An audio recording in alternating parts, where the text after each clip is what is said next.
Welcome students to Unit 5. I can't believe we're at the end of this class already and we've already started Unit 5. I'm quite excited for us to be here because Unit 5 is very practical and it helps with a lot of skills that you'll be using within your classroom space. Unit 1 to 4 has really set the foundation for the work that we're going to be doing in this unit and of course the module that follows, which is Educational Psychology 2. So this unit, the psychology of child development in respect of physical, cognitive, ethical, social, creative, and emotional development from birth to year 18. Okay, so that's quite a mouthful. So essentially, we're going to be covering a lot of the uploaded literature in this video. We're also going to be covering aspects that we can use in terms of understanding red flags that children may show you when they're in your classroom. Sorry about that. So basically the red flags, what are the things we have to look out for? What are the things we have to be concerned about? And the reason we're doing that is because you as a teacher have to always be prepared to support your learner and know when your learner needs support. Okay, so that's definitely what we're going to be going through. There's parts of this video that will not cover everything that has been uploaded because I've also uploaded videos in those areas. So for example, graphomotor skills, you're going to be looking at that. I'll mention it a little bit at the end of this video, but you're going to also watch the video that I've uploaded and read the literature on it. The reason I've added that and pencil grip as well as fine and gross motor skills, because it is really a big area that is a challenge for children. It causes a lot of other struggles. Struggles with gross and fine motor skills, especially fine motor skills, also have an impact on reading and writing. So that is why I've added it here. But we'll talk about that later. We'll also very briefly mention executive functioning, but I've also uploaded a video from YouTube on that, so you can watch that. All of this is going to help build your knowledge around the development of children. So when you get into Educational Psychology 2, we can elaborate a little bit more on some of the aspects that we've just mentioned in this. Okay, so let's get started. I'm going to try to do cover as much as I can without boring you with too much detail. But if you ever need any additional information, please do your own research or contact me and we can talk about it. Okay, so we're going to be looking at the developmental domains, and I'll be introducing you to some tables that help to outline the various domains that exist and what falls under each domain. The first stop on our journey, though, we'll be talking about domains in general. So as you can see, I've added some of the infograms that I really like, and these outline what domains exist. So in literature, and especially in the article or the journal article that you've already hopefully read, which is called The 3 Domains of Learning, Dr. Hoke, if I'm saying his surname correctly, he outlines and mentions 3 main domains of learning. Personally, I feel like there are more than 3 domains, but of course, I'm going to take you through what the literature says, and then I'll also add in my own ideas and information. These infograms are very nice. I like that in this one it breaks down the developmental domains for children in terms of educational needs. So you can see mathematics is there, language, science, creative art, etc. This one here is connecting the fine motor, gross motor, cognitive, social, communication, adaptive. These are, if we look at it broken down in other pieces of literature, they are covering the cognitive domain, the physical domain, the social domain, but also giving us a hint that they are connected. That if you need to develop communication, it's connected to the cognitive aspect. It's also connected to social. It's an adaptive function. And look up the word adaptive functions. It's a good thing for you to know. And then in terms of the 5 pillars of psychology, not only is developmental an important part of it, but these other biological, cognitive, social, personality, mental and physical health, they all fall into developmental domains because we do develop in these other domains as well. Okay, so within the literature, there's a lot of talk around there being 3 domains, as I mentioned earlier. These 3 domains are known to influence each other. The first domain, or the first one that is discussed, I'm not doing it, there's no order and there's no one more important than the other, but the first one I'll talk about is the physical domain. And this refers to things like body size, your proportions or body proportions, the appearance, general appearance, brain development, motor development, so like your fine and gross motor skills around movement and so on, your perception capacities and your physical health.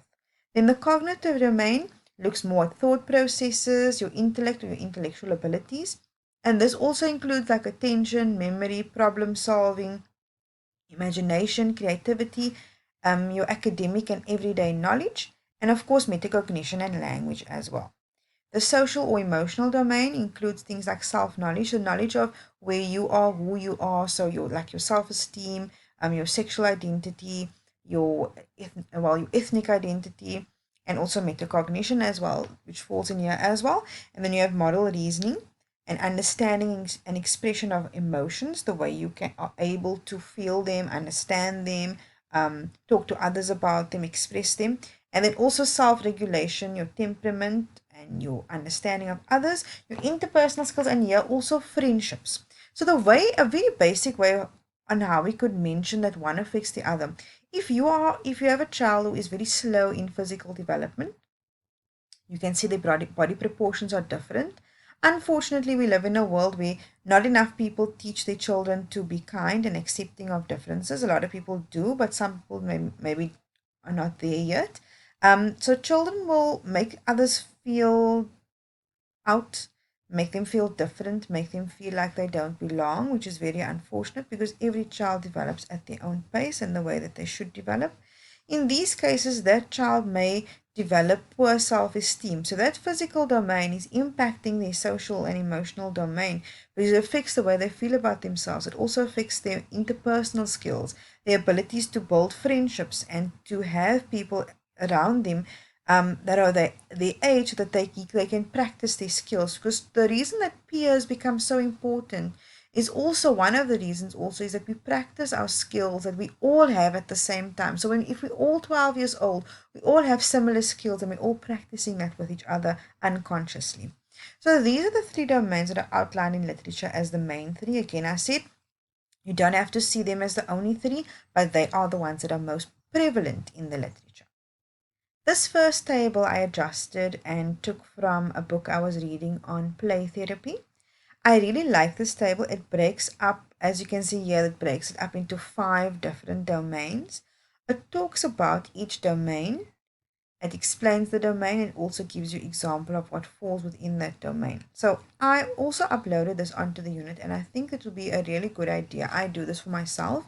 I print these, I laminate them, and I keep them with me. So if I ever have a doubt or concern about a child, it's either on my wall, in some of my one of the offices that I work in, or because I travel between different spaces, I also have it in a file. So if there's something that comes up, I go to the file and look at, okay, what is usual in this age group? What is usual within this domain? What falls within this domain? And then I know where struggle could be. So part of my job as a within educational psychology is assessing and diagnosing challenges. But sometimes these challenges are difficult to identify.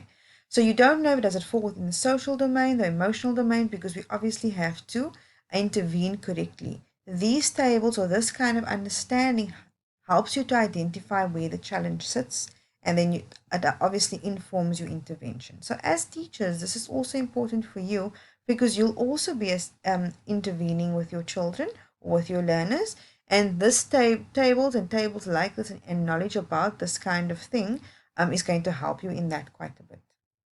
Okay, so I've also created this table for you. You can look at it. I've uploaded under the unit. And the reason I decided to put one together for myself and for your use as well is because I like to add elements that are interesting for us to know as perhaps young parents or older parents, grandparents, aunties, uncles, whatever you are. You can look at this table, look at the children in your family. Remember, you're not diagnosing them, and every child does develop at their own pace. So please don't take this as in, there's something wrong. Don't go and diagnose children. But it just gives you an idea of where children are, how important all these stages are. We see children coo and we make gurgling sounds, but we don't really know that that is the first step in language development. At 4 months, they start copying sounds that they hear. That is called, they start echoing. And so there's different terminology for that. It's ukulele, echolalia. I'm not very good at saying that word. But all of these things help you to understand why children do what they're doing. They're not just babbling, they're not just cooing, they're not just copying, but they're learning, or they're starting the learning process towards language development. I've also added Erikson here as an important theorist within the developmental framework, within the developmental field, because I think that a lot of the information that falls within his theory is quite important. His his idea within this stage and this age of development is that it's when your child develops trust versus mistrust. And if that doesn't develop, then obviously the child will go through a crisis. And if it does, the child will develop a sense of hope. And so this is when children respond to, or when they have responsive parents, they'll develop trust. So when they cry, the parent comes. If they don't cry and the parent doesn't come, do they develop trust or they develop mistrust? So go through this table at your own pace. I can't go through all of it because these videos go very fast and I'm really concerned about your data. But go through this at your own pace. Look at what it includes. If you notice, if there is a significant delay, so not just like they're a little bit lagging behind their peers. If there is a significant delay, or a child is consistently doing things like echoing what they're 3 or 4 years old, and so they're repeating the same thing over and over, then that might be an indication that they and I'm saying might be an indication that they need to see somebody who is trained in the field. It might be their pediatrician. That was usually the first stop for parents, but they could then help to indicate if there is a developmental delay or a learning delay. But okay, so that is just an aside. But as I go through this, just look at all the interesting information that you can learn.